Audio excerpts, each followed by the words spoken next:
Gimana kabarnya Bu Titin hari ini? Alhamdulillah baik. Gimana dengan Bu Ani?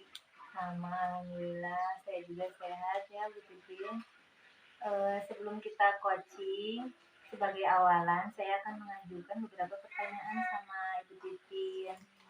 Tapi sebelumnya kita coba mendiskusikan rumput penilaian kita hari ini. Baik Bu Titin, pada kegiatan coaching ini, coach dan coachee akan saya amati dan nilai sesuai dengan rubrik penilaian. Apakah sudah sesuai dengan alur kita atau belum? Dan bagaimana Ibu memberikan pertanyaan berbobot kepada coachee? Dan juga respon dari coachee tersebut menanggapi pertanyaan dari coach. Jangan lupa juga prinsip coaching yaitu kemitraan, kreatif, dan memaksimalkan potensi. Pertanyaan pertama yang akan saya tanyakan ke Ibu Titin adalah kompetensi apa yang akan Ibu kembangkan pada coaching hari ini? Kompetensi yang akan saya kembangkan yaitu hadir secara penuh, terus memberikan pertanyaan berbobot, dan juga mendengarkan secara aktif. Pertanyaan yang kedua, kompetensi mana yang akan Ibu kembangkan secara lebih spesifik? Kompetensi yang ingin saya kembangkan secara lebih spesifiknya yaitu diantaranya mendengarkan aktif dan juga memberikan pertanyaan-pertanyaan yang berbobot. Ya. Kemudian yang terakhir, indikator bagaimana yang Ibu inginkan dalam proses coaching kali ini? Oke, saya ingin coaching saya kali ini menemukan solusi dan masalahnya atau menemukan langkah-langkah dalam mengatasi permasalahannya. Ya, baik Bu Titin. Demikian dulu ya Bu praobservasinya. Silakan Ibu melakukan coaching bersama coachingnya. Baik, terima kasih Bu Ani atas kesempatannya. Ya, sama-sama Bu Titin.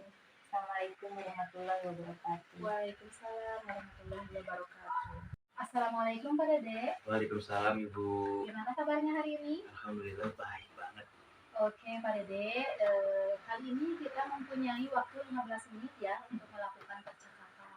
Nah, kira-kira menurut Pak Dede ada hal yang mau disampaikan dalam percakapan ini?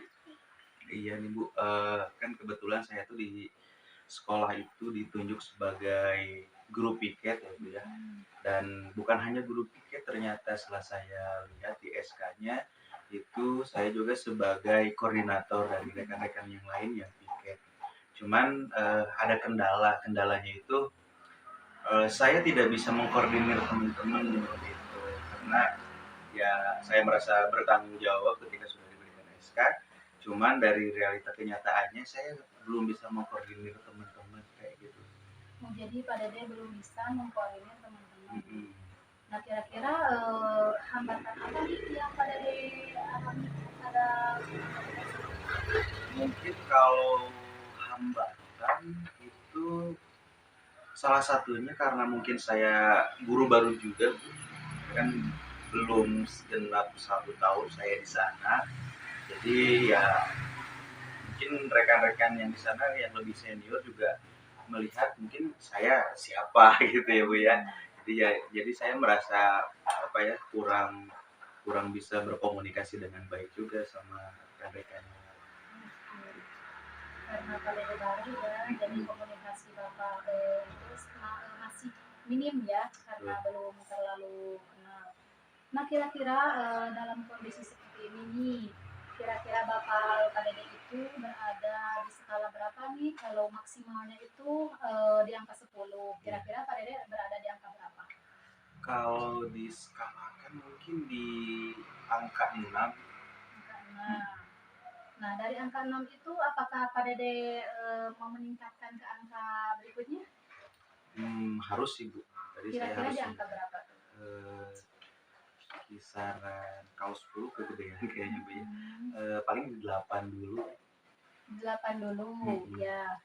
Nah, kalau Pak Dede ingin meningkatkan di angka 8 nih, kira-kira apa yang akan menjadi indikator di angka 8 tersebut? Di indikatornya sih kalau misalkan untuk saya pribadinya, saya kan piket lebih baik lagi, datang tepat waktu itu untuk piket piket saya pribadinya.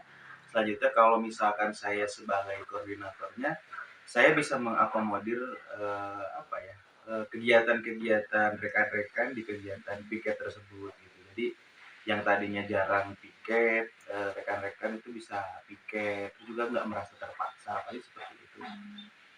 Selain mengkoordinir teman-teman, apakah ada solusi lain?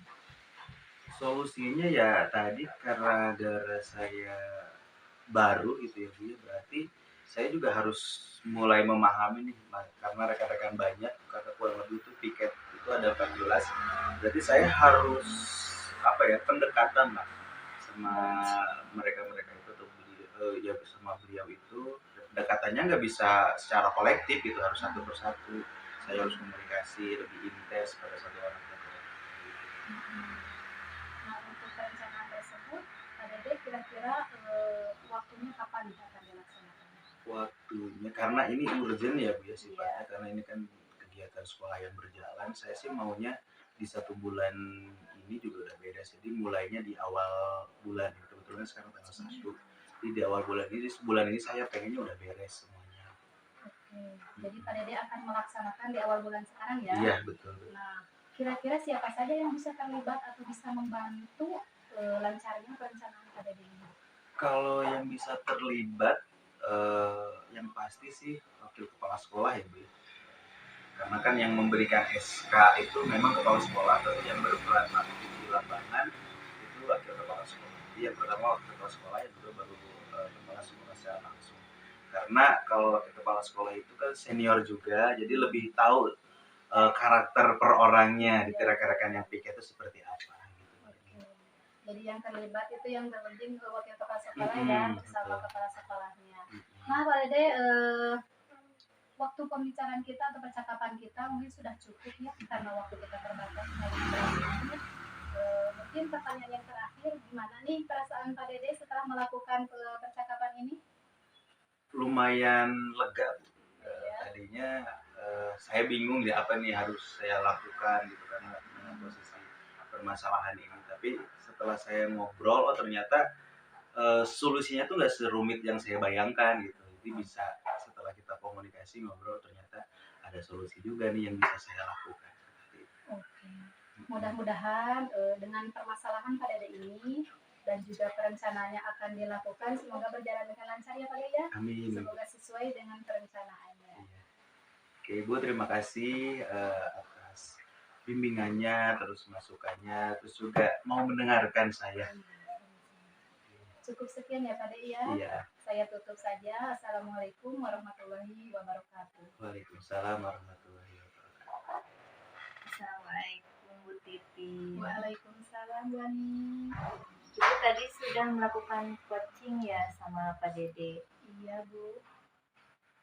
Nah, sebelum penutupan, saya akan mengajukan beberapa pertanyaan pasca observasi. Yang pertama, apa saja yang sudah Ibu lakukan saat melakukan coaching terkait indikator pencapaian yang diinginkan? Oke Bu, tadi di coaching, saya sudah melakukan coaching dengan alur Tirta. Terus menanyakan tujuan, identifikasi, rencana aksi, dan tanggung jawab. Sehingga alur tersebut bisa menggali coaching untuk mampu menceritakan permasalahan dan mendapatkan solusi. Oke Bu Titi, menurut saya sebagai observer, tadi Ibu sudah melakukan coaching berjalan dengan baik sesuai dengan alurnya. Ibu sudah berusaha menggali, memberi pertanyaan-pertanyaan berbobot kepada coaching sehingga menemukan solusi dalam permasalahannya. Dan coaching juga sudah dilakukan dengan prinsip coaching. Pertanyaan terakhir ya Bu, sebelum kita tutup, kompetensi apa lagi yang ingin Ibu kembangkan setelah melaksanakan coaching hari ini? Kompetensi yang ingin saya kembangkan yaitu ingin lebih memahami lagi proses Tirta sehingga nanti saya dapat melakukan coaching dengan lebih baik lagi. Oke, luar biasa. Semoga kedepannya kita bisa melakukan coaching dengan lebih baik lagi. Amin. Demikian observasi kita hari ini, semoga bermanfaat. Saya tutup. Assalamualaikum warahmatullahi wabarakatuh. Waalaikumsalam warahmatullahi wabarakatuh.